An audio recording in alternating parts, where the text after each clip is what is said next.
ये मानेंगे नहीं।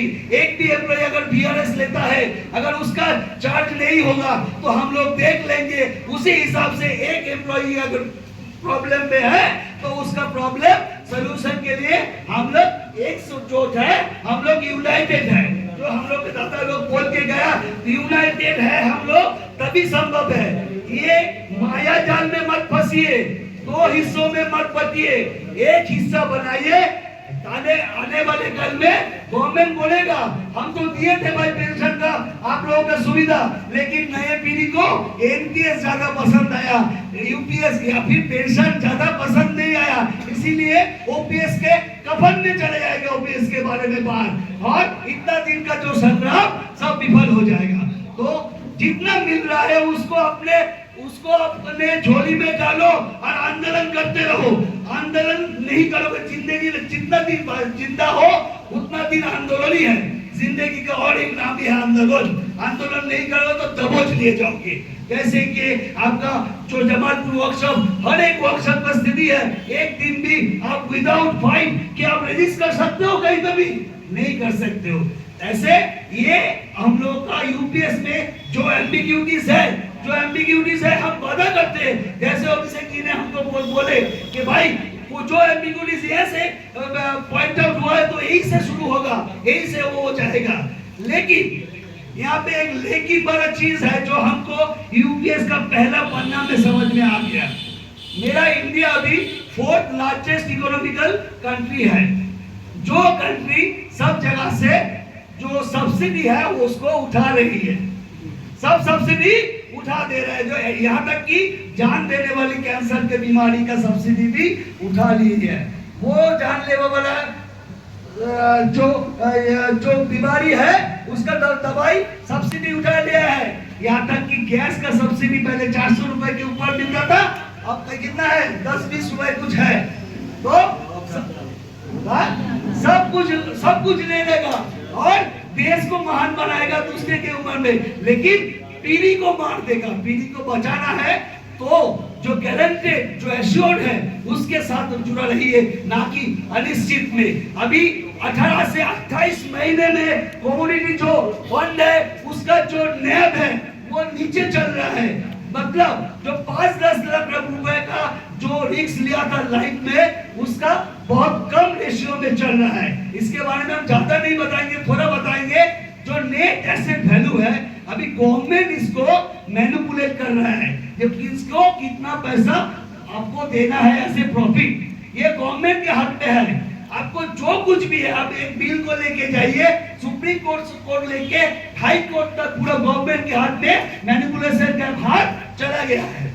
तो मतलब जो मिलने वाला था वो भी गया, जो सोच रहे थे सुनारा वो नहीं आएगा, सुनारा नहीं दिखेगा। वो जो है वो इल्यूशन है। जो 2 करोड़ 3 करोड़ 5 करोड़ दिखा रहे हैं ना वो इल्यूशन है। आपको एनएसडीएफ द्वारा दिया गया है कैलकुलेटर है, ये कोई यूनियन का दिया हुआ कैलकुलेटर नहीं है। ये जो दिया गया है जो एनएसडीएल जो ट्रस्ट है उसको दिया हुआ कैलकुलेटर है, उसमें जाइए और अपना मिनिमम चीज देखिए क्या आ रहा है रिजल्ट। कौन सा चीज एनपीएस बेहतर है या यूपीएस बेहतर है, वो एक के बाद एक 2 करोड़ में दे देगा कि कौन सा चीज बेहतर है। क्या देना पड़ेगा आपको? देना पड़ेगा आपको अपना जन्म तारीख। दूसरा क्या देना पड़ेगा? वहां पे देना पड़ेगा आपको डेट ऑफ अपॉइंटमेंट। तीसरा देना पड़ेगा बेसिक, और एक अनुमान कितना दिन आप जिंदा रहना चाहते हो आपका रिटायरमेंट। देखिए कौन सी चीज बेहतर है, आपको देखना की जरूरत है, ना कि YouTube में जाके कोई वीडियो देख के आपको डिसीजन लेना है, ना कि गूगल में जाके कुछ चीज सर्च करके उसको आपको सिद्धांत बनाना है। आप लोग सभी पढ़े लिखे हैं, सब कोई पढ़े लिखे हैं, सिर्फ सही दिशा का जगह चाहिए। सही दिशा हम आपको देख रहे हैं, दिखा रहे। जाइए जगह पे जहां जाके सही तथ्य मिलेगा वहीं पे जाके अपना निर्णय कीजिए कौन सा आपके लिए बेहतर है। अभी ये 10% के बारे में जो बोला जा रहा है, 10% कंट्रीब्यूशन जो लिया है, ये 10% को हमने नॉन कंट्रीब्यूटरी करके छोड़ेंगे, लेकिन पहले तो लेना पड़ेगा भाई। उसके बाद हम नॉन कंट्रीब्यूटरी के लिए संग्राम सब जगह से चालू कर रहे हैं। मतलब हम जो कंट्रीब्यूटरी पेंशन है उसको नॉन कंट्रीब्यूटरी करने का ठान लिए है।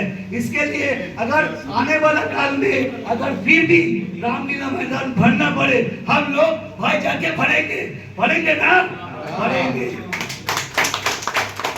उसके बाद हाँ टीआर है इसमें, एमपीएस में टीआर नहीं है। एमपीएस में और यूपीएस में थोड़ा बहुत तो अंतर आ गया है समझ में कि भाई एमपीएस में ये चीज है, लेकिन ऐसा कुछ नहीं है एमपीएस में जो यूपीएस में नहीं है। ऐसा क्यों कुछ नहीं है एमपीएस में जो सुविधा यूपीएस में नहीं है, लेकिन ऐसा बहुत कुछ है यूपीएस में जो एमपीएस में वो सोचा ही नहीं था उस समय में। अभी जाके सोचने में बात किया हम लोगों ने, अभी बेंचमार्क पर बस बोल दिया है। जो हम अभिषेक को बोल रहे हैं तो 10% 25 साल के बाद में हम लोग लौटाने के बाद बोल रहे, उसके लिए तो हम लोग तैयार हैं, हम तो तैयार हैं। हम शीर्ष नेता को बोलेंगे कि भाई इसको लेके सर, इसको लेके आगे बढ़ा जाए, ये डिमांड है। लेकिन एमपीएस और यूपीएस में एक अंतर सुनिए, पहले तो वहाँ पे ग्रेजुएटी है, हमारे 5% के यूपीएस में इनकम है, ग्रेजुएटी है, लीव सैलरी है, एश्योर्ड पेंशन है 50% या फिर प्रोपोर्शनल।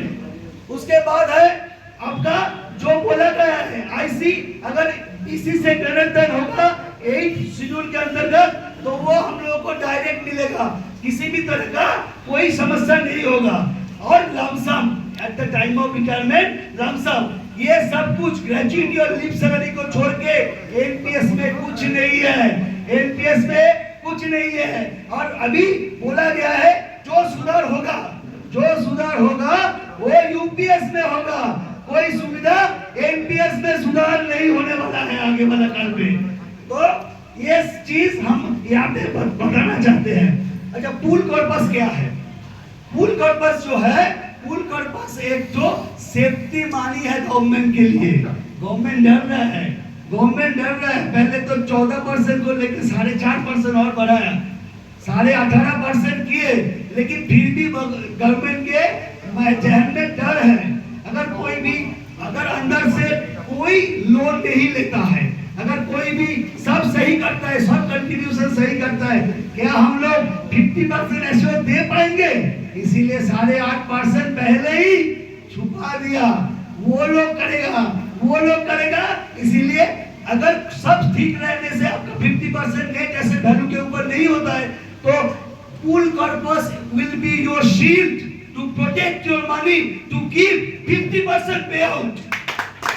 ये गवर्नमेंट के छुपाए वाला राज है, जो छुपाया गया है 50% एश्योर्ड करने के लिए। ग्रेजुएटी इसमें भी है पूरा। अभी जो 10 साल था एनपीएस में, इसको 5 साल किया गया है ग्रेजुएटी। डीसीआरटी जो है 5 साल कर गया, लेकिन इसमें भी अंदर कर दिया है कि भाई किसी का अगर ऑन ड्यूटी कोई समस्या होता है, अनफॉर्चुनेट ओकेशन में ऑन ड्यूटी कोई समस्या होता है, तो भाई उसको 5 साल भी नहीं देखा जाएगा, उसका ग्रेजुएटी डे 1 से ही चालू हो जाएगा, कोई 5 साल वाला प्रावधान भी नहीं रहेगा। लेकिन ग्रेजुएटी के जो हिसाब है वो पहले वाला ओपीएस का जो हिसाब था वही हिसाब ही इसमें रखा गया है। तो तमाम चीज थोड़ा करके नेगोशिएशन को ये कर रहे हैं। लेकिन एक बात सुन लीजिए, आने वाला दिन भयंकर आने वाला है।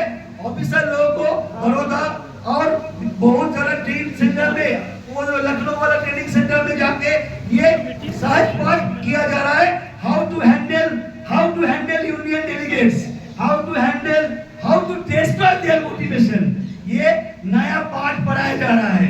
तो एकजुट रहिए और एक चीज को, अरे होगा तो सब होगा, पिछड़े मरेंगे तो एक साथ मरेंगे, नहीं तो एक साथ जिंदा रहेंगे, झंडा ऊंचा करेंगे हमारा।